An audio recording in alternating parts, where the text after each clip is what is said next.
The story starts with Eris, Rudus, and Ruger reaching the sea. Eris wants to swim naked, but Ruger stops them due to dangerous sea monsters. Roxy reminds them of their trip's goal. Later, Rudy, Eris, and Ruger search for a boat to travel from the demon continent to Milis.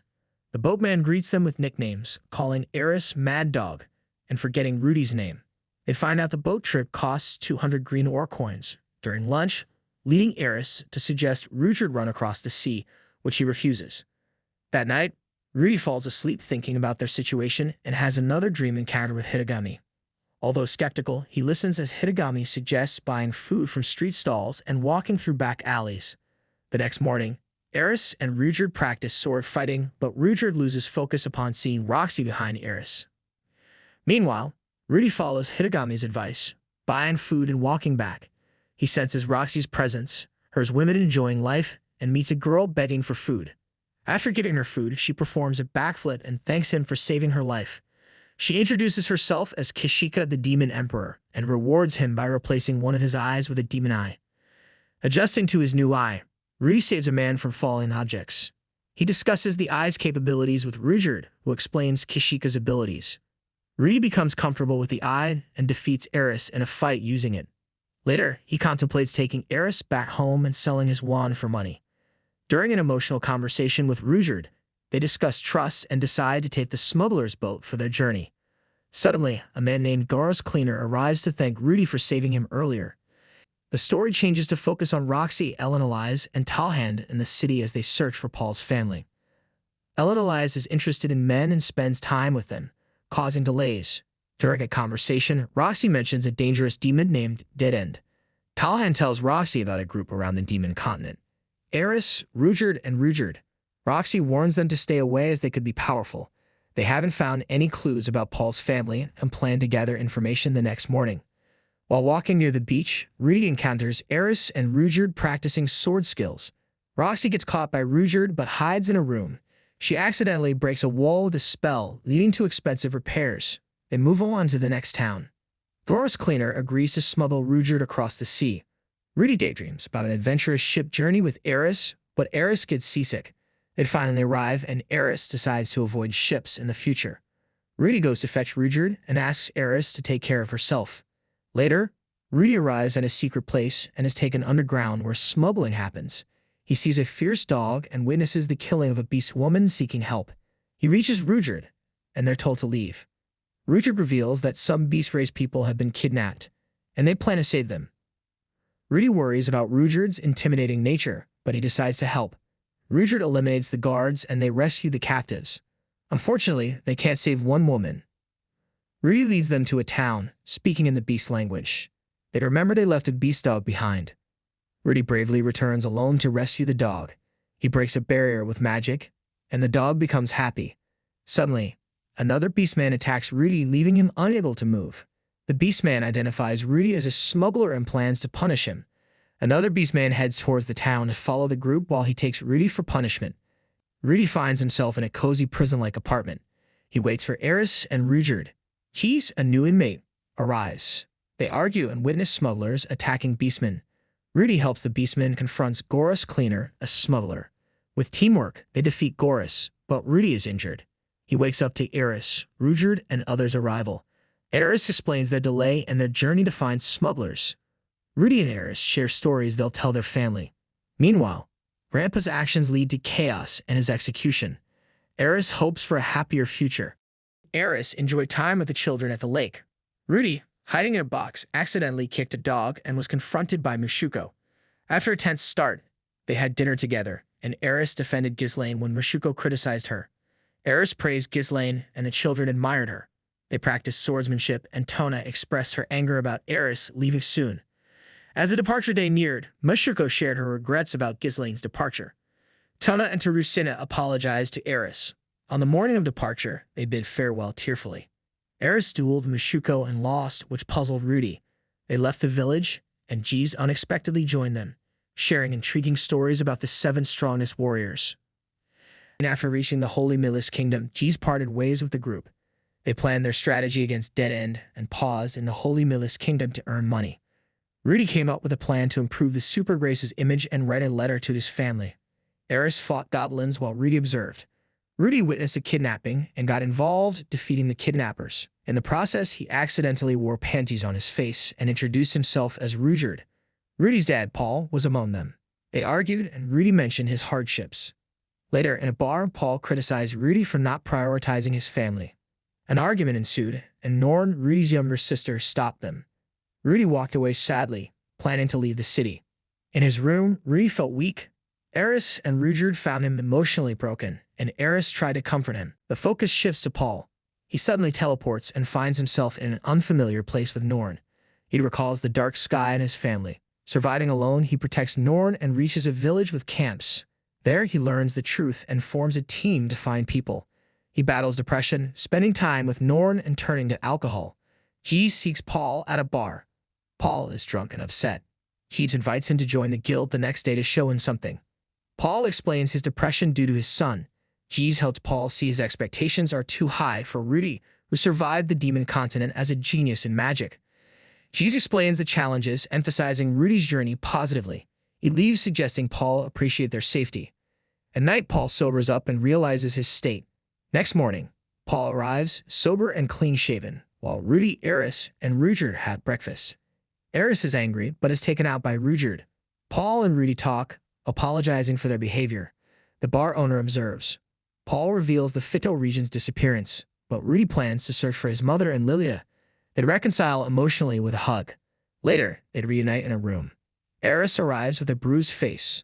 Paul apologizes. Rudy heals Eris, and they plan to travel using Paul's support. Rudy explains the challenges of finding the missing individuals due to teleportation. Eris is prepared. They leave, bidding farewell to Norn and Paul, while Jeez departs for Beckery. Continuing their journey, Rudy's group encounters men challenging Rudyard, who easily defeats them and offers an amulet. On a ship, Rudy and Eris struggle with seasickness, while Rudyard remains unaffected. Rudy discusses his bond with Paul and their location mid-journey. He mentions his fondness for rice and his determination to find his family and uplift the Superd's reputation. Still, there's no trace of Zenith, Asha, Islaine, or Sophie. Rudy maintains hope of finding them. Meanwhile, Roxy learns of Blaze's death by the Red Hood Cobra. Rudy's horse friend shares his encounter with a dangerous group dead end, sparking Rudy's concern. He inquires about Roxy's parents, and she explains her discomfort in the village due to her lack of telepathy. Encouraged by her horse friend, Roxy decides to revisit her village to avoid regrets. Roxy arrives at the village, which remains eerily quiet. She senses unsettling vibrations and recalls her past dislike for the village. She witnesses children playing, remembers her childhood drawings, and helps an injured child with her healing magic. Yet the haunting sounds make her flee. At home, Roxy's parents are delighted to see her. Despite their warmth, Roxy's memories of being isolated due to her lack of telepathy resurface. She remembers thinking her parents would be happier if she were gone, feeling regretful and tearful. The next day, Roxy departs, explaining that she's searching for her missing disciple. Her parents reveal Rudy, Eris, and Rudyard's visit. Hearing about the Super, Roxy is overwhelmed and bids farewell, hoping to meet Rudy again. As she travels, Roxy realizes rumors about the Dead End Trio were about Rudy's group. At her home, she finds Ellen Elise joyfully practicing magic again. The journey continues towards the northwest of the demon continent in pursuit of Paul's family and the chance encounter with Rudy. In another dream meeting with Hidegami, Rudy reflects on past advice and the enigmatic demon eye. Reverted to his old self in the dream, he's both grateful and angry. He awaits the next guidance, hoping for information about his family.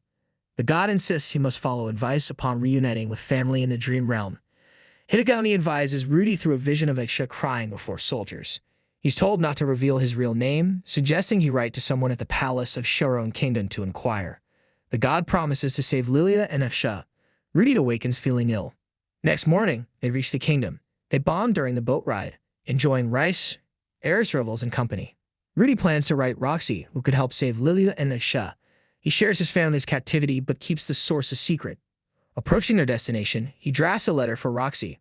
Rudy senses a follower on his way back, only to find Aisha struggling with soldiers for her letter. She thanks Rudy for saving her and seeks help for Lilia. He escapes with magic. Aisha reveals her brother found Rudy's secret box, deeming him a pervert. Rudy realizes the god's warning and trusts Aisha with Lilia's rescue. As Aisha sleeps, Rudy instructs referring to him as pet owner. They anticipate Roxy's reply. A palace servant arrives, saying Roxy will accompany Rudy. Rudy leaves instructions and heads to the palace. There, Pax, the seventh prince, reveals himself. Lilia is bound, and Pax plans to keep Roxy as a sex slave and execute Rudy. Doubting the god's advice, Rudy questions his situation. Lilia saw the mana cataclysm happen. She saw a huge blue beam wrap around Rudius and Eris and then quickly grow toward them. When Lilia grabbed Usha quickly, they were both teleported at the same time. When they came to, they were underwater in a body of water they had never seen before. Lilia brought Usha to the surface, and they went to the closest town. In a town, Lilia asked a guard for information about where Roxy Magurdio was in the castle. Unfortunately, Pax heard them talking, so he threw them into a prison right away. In the meantime, Rudius was in a place that looked like an apartment. He was confused because none of his magic worked when he tried to use it. Third Prince Pax, also called the seventh in line to the throne, walked into the cell and started questioning Rudius about the Ruijerd statue that had been found in his bag. This led to the third prince showing off a figure of Roxy that Rudius had made. Since they both liked adult material, this started a long conversation. Ruijerd, Usha, and Eris were all caught at the same time by palace guards. Instead of locking them up, the guards asked them to help them save their own families, who were being held hostage by Pax. Eris was in charge of keeping an eye on Usha while Ruijerd went on his journey to save the families. Zenoba, who was said to be very strong because of things that happened to him as a child, dragged Pax out of bed and took him to Rudius' prison. Zenoba requested Rudius' release with determination, which made Pax hesitate but eventually give in. Rudius was so happy to see Lilia again, and she hugged him from behind, showing how relieved she was. Lilia told Usha that she was going to train her to be Rudius' maid when she got bigger, and she gave her a small box with Roxy's underwear in it. Usha went up to Rudius and told him she wanted to go on his trips with him and didn't want to help her perverted older brother. She told Rudius that she thought she would become more charming as she got older. But Rudius kindly told her that she shouldn't talk like that to a child. Still, he gave her his headband as a memento, which suggests that her brother might have liked the underwear as much as she did. As Lilia and Usha said goodbye and left, Usha apologized for calling Rudius a pervert before and called him Oni-chan, which means big brother. Even though they were surprised by Usha's realization, they accepted that she was smart, which made Lilia not feel surprised by the news. Ruijerd and Eris were down on the ground, facing dead end with anger. Rudius contemplated life's unpredictability and recalled a moment from the past when they prepared for a snowy journey. Eris and Ruijerd playfully sparred, and Ruijerd praised Eris as a true warrior. Eris, seeking confirmation, asked Rudius to pinch her. During their mountain expedition, they encountered a man and a masked woman whom they had seen during Turning Point 1. Fear gripped Eris and Ruijerd, but Rudius remained composed. As the duo passed by, Ruijerd warned Rudius to remain still. Meanwhile, their boar companion plummeted off the cliff. The man at Orsted recognized Ruijerd and Eris, but questioned Rudius' identity.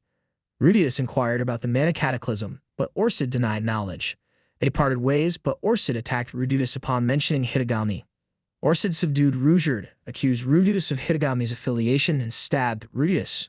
Confronting Hitagami again, Rudius expressed gratitude for his second chance at life. Rudius learned more about Orsted's power, ranking second among the seven. The technique god was the first. Hitagami revealed that Orsted cursed Ruijerd and influenced him through Lapilus's spear. The curse weakened after meeting Rudius. Hitagami disclosed Rudius wasn't dead, and Rudius awoke in Eris' arms. Orsted healed Rudius after Nanahoshi's intervention. Rudius awoke beside Eris, sharing Hitagami's words about the curse with Ruijerd. The curse on the spurred was weakening, and Ruijerd was moved to tears. They resumed their journey, stumbled upon Rudius' hometown, and explored it. Ruijerd left after expressing gratitude and predicting Eris' strength would surpass his.